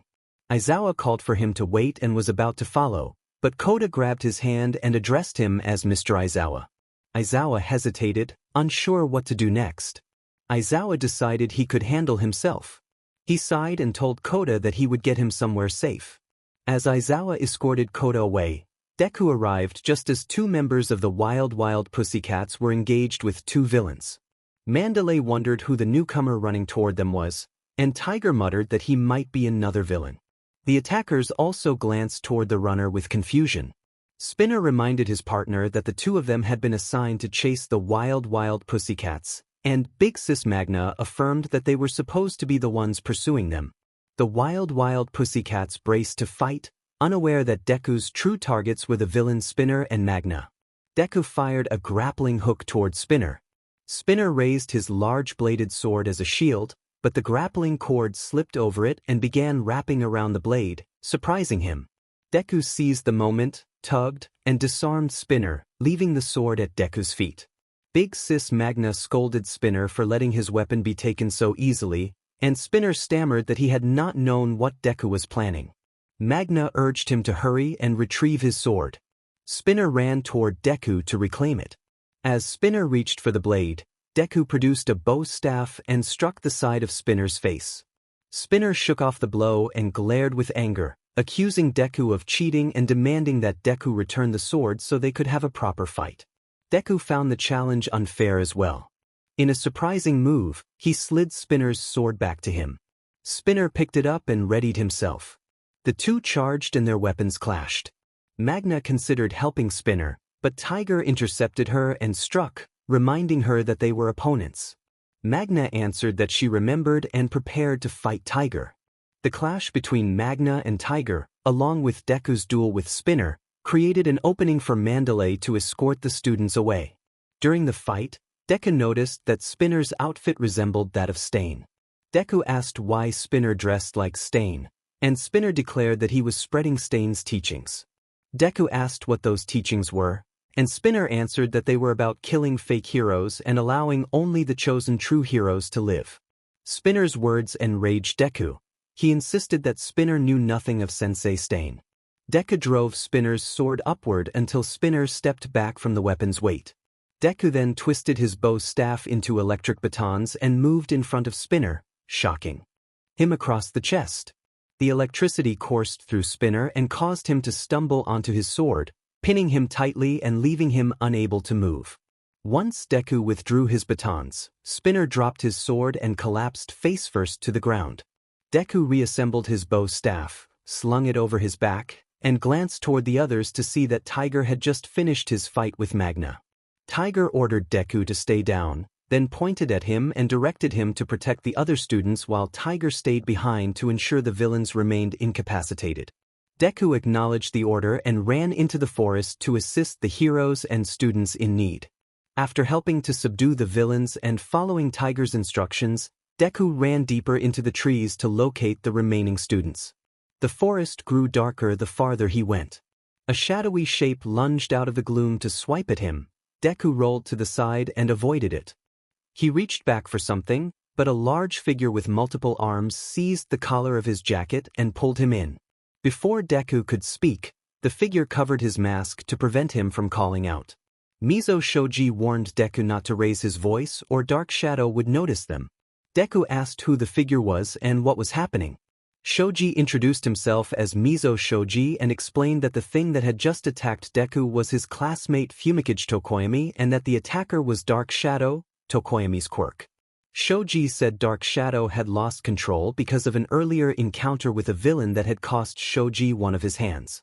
Deku reacted with concern, and Shoji reassured him that his quirk allowed him to regrow or replace lost limbs. Shoji added that when Dark Shadow went on a rampage, it would attack anything that came near. Deku asked if there was a way to help Tokoyami. Shoji explained that Dark Shadow was weakened by extreme brightness, such as sunlight, and that two classmates could help by providing that light, though he did not know their locations. Deku offered to help search for them, and they moved cautiously through the trees to find the classmates who could calm Dark Shadow. Shoji asked if Deku was sure, and Deku confirmed that he was and that all Shoji needed to do was follow the plan. Shoji agreed to listen. After Deku explained the plan, they put it into action. Shoji positioned Deku behind cover and used his extra arms to gather handfuls of rocks. He tossed the rocks toward the trees near where Tokoyami was facing to create noise and draw Dark Shadow's attention. The commotion in the foliage succeeded, and Dark Shadow burst out to investigate. Deku slipped out from behind a tree and stood in the path where Dark Shadow was moving. Deku shouted to draw the creature's gaze. Dark Shadow roared that it would protect its friends and lunged with a sweeping attack. Deku dropped low to avoid the strike and sprang to his feet, sprinting toward the entity. Reaching behind his back, Deku produced a grappling hook, shot it up to catch a branch, and triggered a booster to propel himself upward. He swung down from above, released the handle, and drew two flash grenades from behind him. He pulled their pins and tossed them into Dark Shadow's open mouth as it roared. The grenades flashed brightly and exploded with disorienting light and sound in a harmless, non-graphic way, forcing Dark Shadow to recoil in pain and retreat back into Tokoyami. Tokoyami collapsed to the ground and rubbed the top of his head. Shoji hurried over, knelt, and carefully helped his friend up. Shoji asked if Tokoyami was all right, and Tokoyami thanked him for the assistance. Shoji deflected the gratitude and suggested they should be thanking Deku instead. They looked toward Deku, who was retrieving his grappling hook from the branch and setting it aside. Tokoyami acknowledged that Deku had saved him. Deku admitted he could not have done it alone and thanked Shoji for his help. Shoji said he was now in Deku's debt, and Tokoyami expressed his gratitude as well. Deku smiled beneath his mask at their thanks. The moment was broken by a sudden explosion in the distance. Deku called out for Kaken and without hesitation began running toward the source of the blasts. Shoji and Tokoyami exchanged confused looks, but Tokoyami insisted they follow. He was certain they could not let Deku face whatever was out there alone. Shoji agreed, and the two sprang after Deku. They were unaware that someone was watching them from a distance. Bakugo and Todoroki fought Moonfish, and their lack of teamwork quickly became apparent. Todoroki used his ice to block an attack, but Bakugo's explosion cracked the barrier. Moonfish's teeth burst through where the ice had fractured, and the two heroes barely managed to dodge. Bakugo snapped that Todoroki should get his ice out of the way. Todoroki retorted that Bakugo was the one in the way and that he should be quiet and let him handle it. They argued, and neither noticed two of Moonfish's teeth hurtling toward them. The teeth stopped inches away when a cord wrapped around Moonfish's neck held him back. Shoji appeared and lifted both Bakugo and Todoroki out of reach. Shoji urged them to move immediately. Todoroki asked what was happening, but Shoji said he could not explain and ran on. Moonfish lashed out, sending a tooth toward Shoji, but Tokoyama intervened with Dark Shadow, preventing the attack from reaching him. Tokoyama declared that he would not let Moonfish harm his friend and directed Dark Shadow to bring the villain down. Dark Shadow roared and swiped at the teeth, breaking those that kept Moonfish upright. The cord pulled Moonfish off balance, and he fell to the ground. He tried to summon more teeth, but Deku emerged from the darkness, leaped into the air, and struck Moonfish on the forehead with his bow staff, knocking him unconscious. Deku stood over the subdued villain, set his bow staff on his back, and contacted Mei, asking if Canary could copy. Mei confirmed she could and said she was heading straight over. Deku told her he had defeated another villain and asked her to hurry to make sure Moonfish did not escape. Mei acknowledged and signed off. Tokoyama explained that they had come to help Deku. Deku thanked them but urged Tokoyama and Shoji to get as far away as they could. Tokoyama insisted they could not leave because some of their friends were still in the forest and they wanted to help keep everyone safe. Deku accepted their help. Shoji, still carrying Bakugo and Todoroki, released Bakugo by dropping him roughly to the ground, while placing Todoroki down more gently. Bakugo sprang up and shouted angrily at Shoji. Deku watched from a distance, relieved that Bakugo was unharmed. He had wanted to shout Bakugo's nickname in relief but held back to avoid revealing his identity. Bakugo noticed Deku and glared. Tokoyama introduced Deku as the Crow, explaining that the vigilante had come to help. Todoroki acknowledged that the Crow was the recent vigilante they had heard about, and Shoji added that they were assisting because the Crow had saved Tokoyama and then helped the others. Bakugo insisted he had not needed the vigilante's help and that he could have handled the villain himself, angrily blaming Todoroki for getting in his way. When Bakugo turned back toward the Crow, Deku warned that Bakugo was in danger. Everyone reacted with shock. Bakugo was stunned. Deku explained why Bakugo was a target. The others were surprised and disturbed to learn that the villains had organized specifically to capture Bakugo. With that information, the group resolved to protect him. Deku trusted the others to help and went ahead to scout for possible ambushes. He told Mei to watch over Bakugo and the rest using the canary device, and she agreed. As Deku ran through the forest to check for threats, he suddenly heard a cry. He looked up and saw a girl flying through the air. Without hesitation, Deku bent his knees and launched himself high enough to reach her. He caught her in his arms, and when she opened her eyes she looked up at Deku's masked face. Deku gently landed and set the girl he had just saved back on her feet. Deku asked if she was okay. Uraraka answered that she was, and asked who he was. Deku introduced himself as the Crow and said he had come to help. Uraraka thanked him. As Deku looked at her he noticed a cut on her arm. He reached into a pouch, pulled out a roll of bandages, and offered it to her. Deku told her the bandage would stop the bleeding. Uraraka thanked him but said her friend was in danger and she needed to go back to save her. Deku told her to stay put and that he would go ahead, adding that some classmates were on their way and that she should bandage the cut. Uraraka agreed and pointed out the direction of her friend. Deku thanked her and ran toward the direction she had indicated. He soon arrived and saw a girl pinned against a tree and another standing over her. The girl who had been pinning the other produced a knife and moved as if to attack, but Deku fired his grappling hook. The grapple wrapped around the attacker's wrist, and Deku pulled to separate them. The attacker tossed two knives toward him from a holster on her thigh. Deku released the grappling hook to dodge and the knives flew past.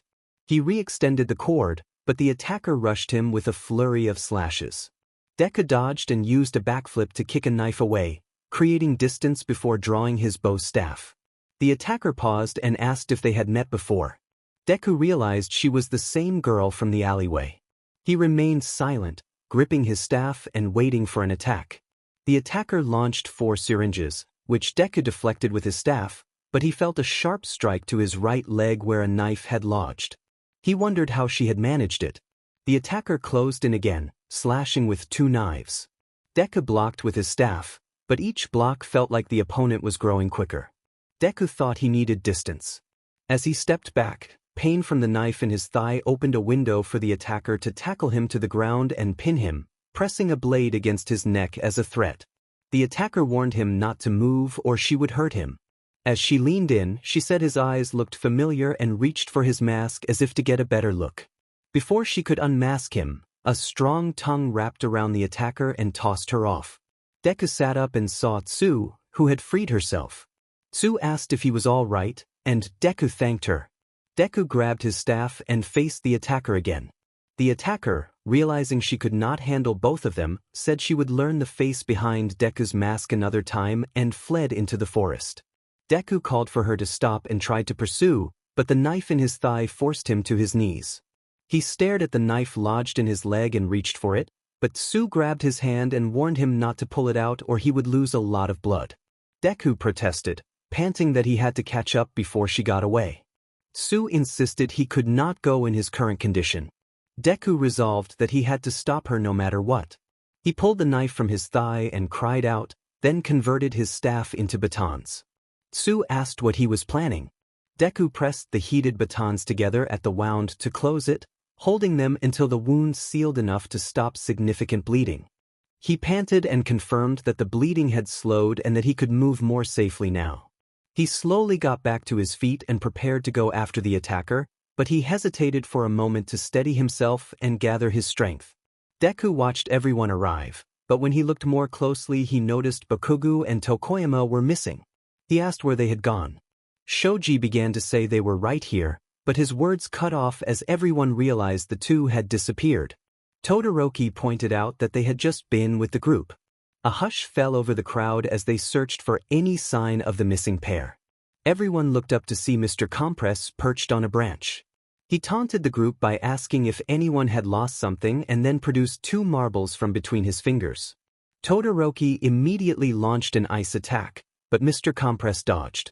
He ran along the ice, gained momentum, and used it to pull away while holding Bakugo and Toyakama. Deku reacted without hesitation and signaled for Mei's Canary.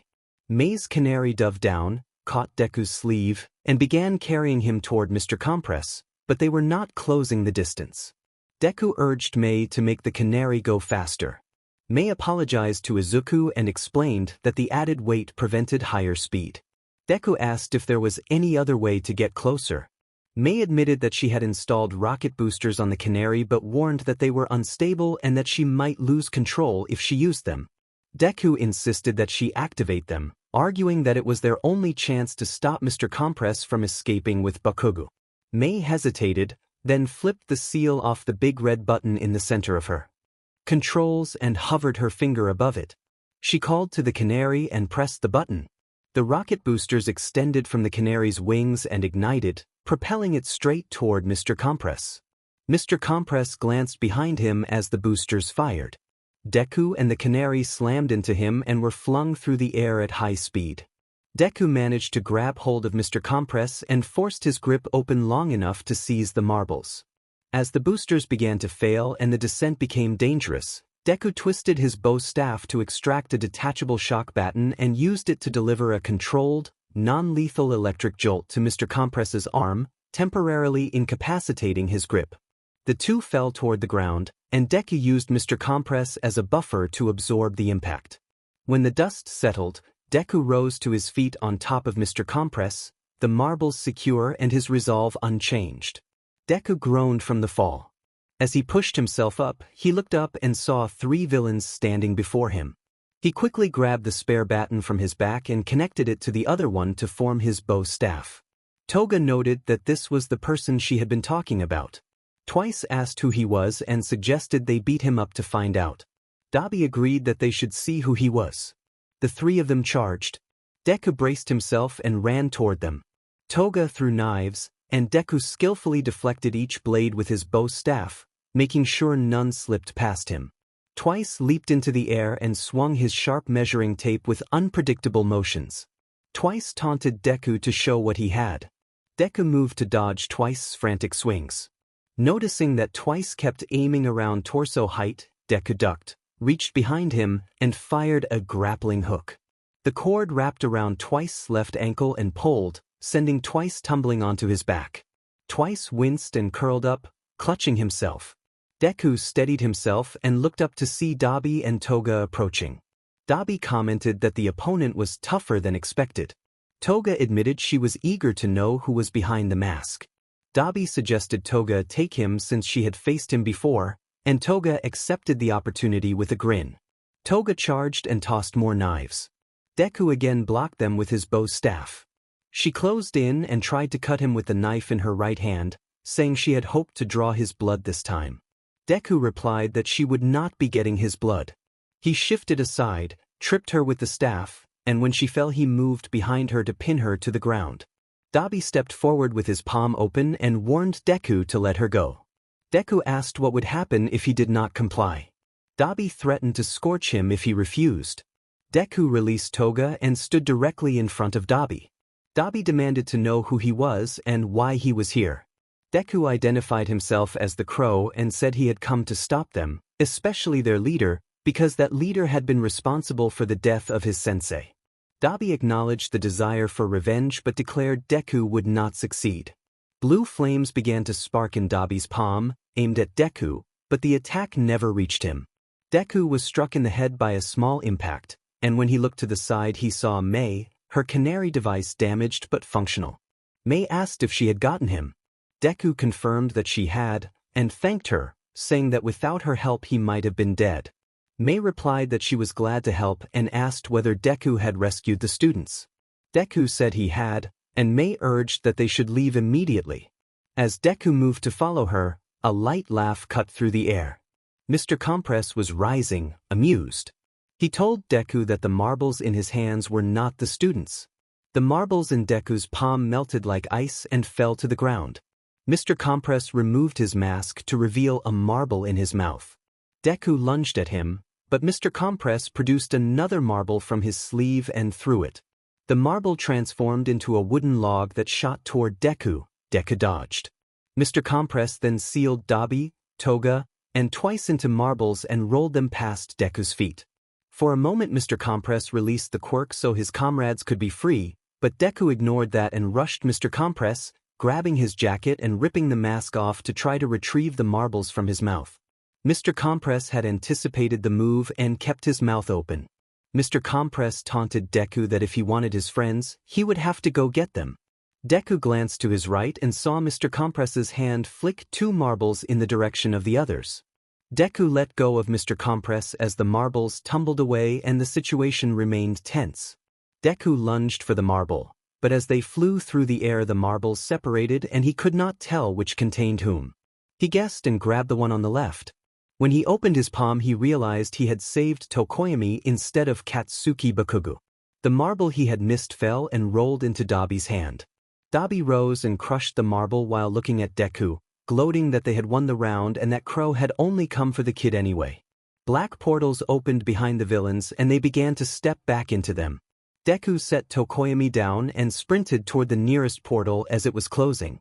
He dove through at the last second and reappeared in the bar he had been to with Mei's canary, but this time he was surrounded by villains, including 2 he had once defeated alongside Tiger.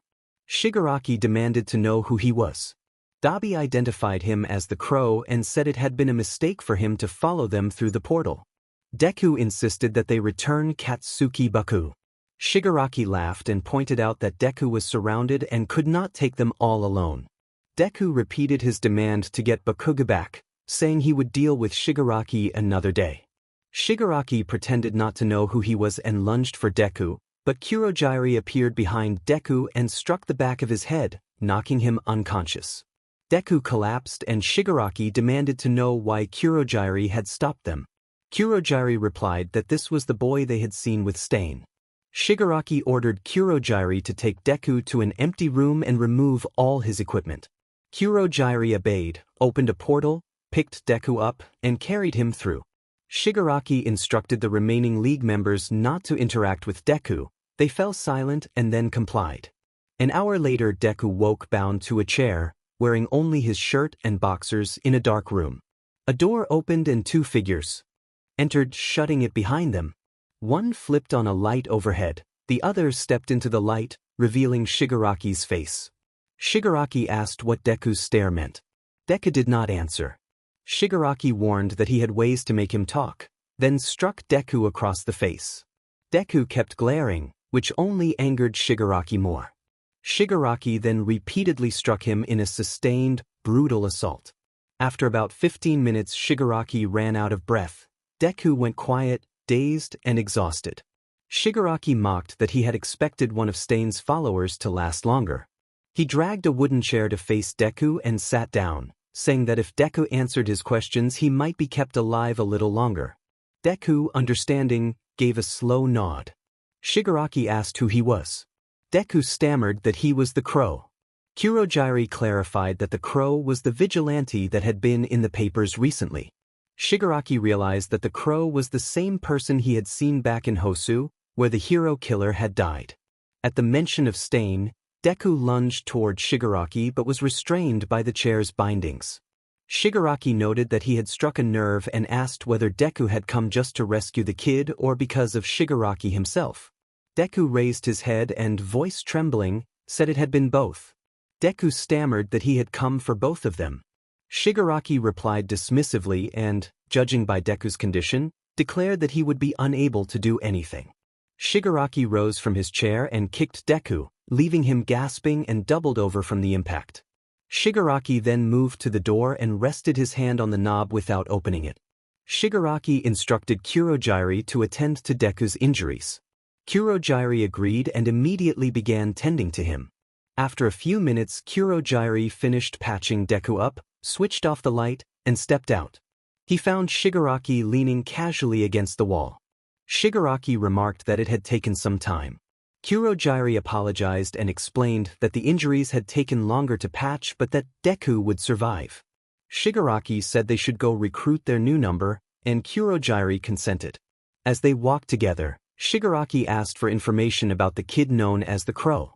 Kurogyari replied that the young man's name was Izuku Midoriya, that he was 15 years old, his birthday was July 15th, and his blood type was O.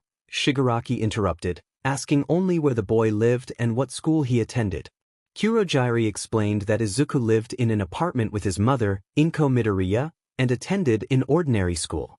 Shigaraki summarized that by day Izuku led a normal life but by night acted as a vigilante called the Crow. Kurogyari asked what Shigaraki planned to do with him. Shigaraki said he intended to hand Izuku over to the doctor to be turned into a Nomu. He believed Izuku's abilities would allow him to survive the procedure and did not want that potential wasted. Kurogyari agreed to contact the doctor as soon as possible. Shigaraki noted that this would be one more number for his future army. A few days passed since Deku and Bakugo had been captured by the League of Villains. During that time, Mei had been modifying the canary, preparing whatever she could to get Deku out. Since the night he disappeared from the training camp, Mei had tracked his location through his earpiece and knew she would have to rescue him by any means necessary. Mei reassured herself that she was coming for Midoriya. Back at the League's hideout, Deku remained strapped to a chair. From time to time, Shigaraki entered the room and asked personal questions that Deku did not want to answer. Refusing to comply resulted in severe beatings until he answered. On the day Kurogyari came in alone, Kurogyari stood over Deku and asked if he was awake. Deku responded with a pained groan. Kurogyari took that as confirmation and told him that by morning he would be taken somewhere unknown, but he would not die. Kurogyari then walked to the door, opened it, and left Deku alone in the dark. Alone, Deku began to cry, overwhelmed by the feeling that he had failed everyone. In his mind he apologized to his mother, to Kaken, and to his teacher, convinced that this was the punishment for that failure. As he cried, memories from training with Stain came back to him. During that training, Stain had struck Deku with a blow that sent him flying and crashing to the rooftop. Stain had stood over him and asked if he could still fight, and Deku had answered that he could not. Stain had declared that training over for that day and walked away. Deku had sat up and doubted his own strength, but then Stain had returned to the rooftop carrying 2 water bottles. Stain had tossed one to Deku, who caught it, and then sat down beside him and drank. They had sat side by side as Deku stared at the bottle in his hands. Deku began to speak, hesitated, and fell silent, unsure how to finish what he wanted to say. Deku asked Stain if he ever regretted training him. Stain paused his sip of water, turned his head toward Deku, and asked why he would say that. Deku stammered that he did not mean to offend his sensei. He felt he was not as strong as Stain and worried he was wasting his mentor's time. He began to say that if Stain wanted to stop training him, he would understand. Stain cut him off with a light smack on the back of his head and told him to stop talking like that because it upset him. With both of Deku's hands behind his head, Stain placed his own hand on top of Deku's and explained that he did not regret his decisions. Stain told Deku that choosing him was the decision he regretted least, because he had seen something of himself in the boy. He went on to say that Deku was not Stain and did not need to be. Being himself was the greatest thing he could be. Stain encouraged him that although he was not strong yet, he would be soon if he never gave up and kept fighting. Hearing those words washed Deku's self-doubt away. He smiled through a few quick tears, wiped them off, and stood to look at Stain, who was still seated. Deku asked his sensei if they could continue that day's training. Stain looked up, grinned, stood, and placed a hand on Deku's shoulder to agree. The flashback ended. Deku stopped crying and steadied himself, thinking that his sensei was still teaching him even now. A faint noise at the door drew his attention. Someone was fiddling with the doorknob and it turned. The door opened to reveal Toga. Toga greeted Deku and immediately recognized him. She approached him for a moment, smiled at his battered appearance, and remarked on how he had managed to get away before. When she reached toward a small cut on his cheek, Kurogyari appeared in the doorway and interjected, reminding her that Tamura had ordered no one to get near the captive boy. Toga agreed and backed away. Before stepping out, she gave a small, unsettling smile over her shoulder. Kurogyari shut and locked the door behind her. Left alone again, Deku tried to think of a way to free himself. He was interrupted by Mei's voice, commenting that Toga seemed to have taken a special interest in him. Deku turned to see Mei standing nearby. She explained that she had come to the event and had kept her distance from the building. Mei climbed closer and set her mechanical bird on Deku's arm. The bird used a laser cutter to sever the metal restraints binding Deku's wrists and ankles. A few minutes later, with both wrists and ankles freed, Mei and the bird broke the lock on the door and helped Deku out of the room. Deku asked Mei if she knew where his equipment was. Mei replied that it was in a room up ahead, and they ran there together. Deku kicked open the door and found his gear laid out on a wooden table. Grinning, he put everything on and took up his bow staff. Fully equipped, he prepared to go after Shigaraki and to try to save Bakugo. After readying himself, Deku moved through the League of Villains hideout. He eventually reached a door behind which he could hear voices. He placed his hand on the doorknob, twisted it slowly, and opened the door enough to peek inside. On the other side, he saw the League gathered around Bakugo, who was tied to a chair. Shigaraki asked whether the kid had decided to join them. Bakugo responded defiantly with an angry insult. Dabi commented that the captive boy had a foul mouth. The tense conversation continued on the other side of the door as Deku prepared to act. Toga agreed that he certainly did. Shigaraki suggested that maybe stabbing him would stop him from opening his mouth again. Kurogyari protested that no one was allowed to touch Bakugo and proposed they free him from the chair instead. Shigaraki insisted that if Bakugo decided to join them, they should treat him equally even now. Kurogyari accepted reluctantly. Shigaraki ordered Dabi to release Bakugo from the chair.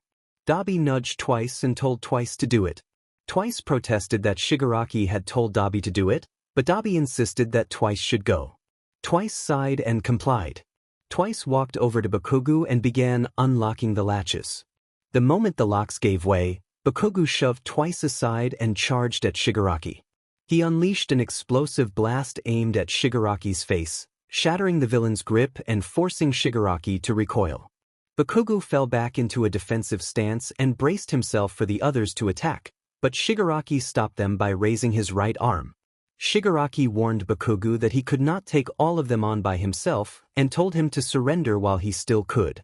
Bakugo refused to give in and declared that he would take them all on, though inwardly he knew he had no way to beat them alone. He thought he had to escape before they cornered him and sealed him away in the marble again.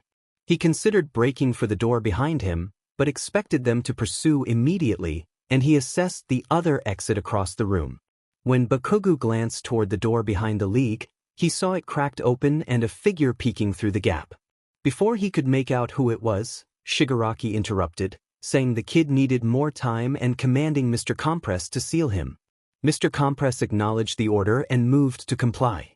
Compress approached Bakugo when a metal container rolled by his foot, drawing everyone's attention. The container spun and released a burst of red smoke that quickly filled the room. Deku forced his way through the door and into the haze, moving through the villains to reach Bakugo. He grabbed Bakugo by the collar and pulled him closer. Deku checked whether Bakugo was all right. Bakugo acknowledged him and said he recognized him. Deku handed Bakugo a pair of earplugs and told him to put them in. Bakugo placed the earplugs in as the smoke began to clear, revealing the crow standing beside Bakugo. Shigaraki demanded how the crow had freed himself. Deku said he had his ways and that he intended to escape with Katsuki Bakugo. Shigaraki vowed to stop them and rushed forward, unaware that a canary was hovering above the League of Villains. Deku ordered the canary to act. The canary let out a piercing shriek that forced the villains to clutch at their ears, though the sound still managed to disorient them. Deku and Bakugo remained unaffected because of the earplugs, and they ran for the door. All Might and two other heroes suddenly appeared by breaking through the wall. Debris knocked the canary from the air, stopping its shriek. Deku and Bakugo watched as Kamui Woods wrapped many of the villains in living branches while Gran Torino incapacitated Dabi and Kurogiri. The door the pair had been heading for opened to reveal Edge shot with police officers behind him. With the villains restrained, All Might approached Bakugo and checked on him. Bakugo said he was fine and complained that he had not needed help. All Might laughed and reminded him that even the greatest heroes needed assistance sometimes. All Might then noticed the young man standing behind Bakugo and asked who he was. Deku found himself unable to respond at first. Bakugo introduced Deku as the Crow and explained that the Crow had been the first to come and rescue him. All Might greeted the Crow politely, saying he had heard about the help the vigilante had provided at the training camp and expressing gratitude for his actions there and now. Deku thanked All Might. Shigaraki murmured that this could not be the end. All Might declared that the League of Villains run ended here. Shigaraki shouted that it would not end and called for his master. Suddenly a shadowy, oily mass burst forth and spread across the room, engulfing the League members and Bakugo. Deku and All Might reached for Bakugo, but the shadow closed over him and the villains, and they vanished. Nomo began appearing in the streets where police and other heroes were gathered. All Might leapt down to assist. As Deku stood where he had reached for Bakugo, he received a voice in his earpiece. Mei asked if he was all right and what was happening. Deku said he was fine but that Bakugo had been taken again. Mei said she thought she knew where they had gone. Deku asked how. Mei explained that she had placed a tracking chip inside one of the earplugs Deku had given Bakugo, so she could follow his location. Deku asked if she could get the canary to fly them there. Mei said the canary had been knocked out by the rubble but that she was on her way. Deku turned to the broken hole in the wall and saw something flying toward him. A figure dove down and landed nearby. When the dust cleared, Deku recognized Mei wearing a mechanical suit with wings and an orange-tinted visor. Deku expressed surprise at seeing Mei. Mei said she was acting as the canary now and offered her hand to Deku to get him to Bakugo. Deku smiled beneath his mask and took her hand. Mei powered the rockets in her wings, and they blasted into the sky, flying toward the location where Bakugo had been taken. They reached the area quickly and landed on a nearby rooftop. From there they saw Bakugo surrounded by the League of Villains, unconscious heroes strewn behind them, and a man in a suit wearing a helmet that obscured his face. Deku focused entirely on rescuing Bakugo. Mei asked what their plan was. Deku admitted that he did not know. Taking on the League might be possible, but the stranger in the helmet presented an unknown threat. Mei agreed that the stranger's abilities were unpredictable and said it would be better to devise a plan than to rush in blindly. They began to think through options. As they discussed, Mei spotted movement beyond a wall. Deku brought out binoculars and peered across, spotting 4 people hiding behind the wall. Deku warned that there was a problem. Mei took the binoculars and identified the figures as students from UA, explaining that her goggles could identify people even from behind. Deku checked his goggles and reported that they identified the 4 as students of UA. Mei asked what they were doing here. Deku suggested they might be here to rescue Bakugo as well. Mei replied that she doubted they could manage it. Deku said that plans to save only Bakugo were no longer viable. Mei agreed that they had to get Bakugo and those 4 out of the area before anything serious happened.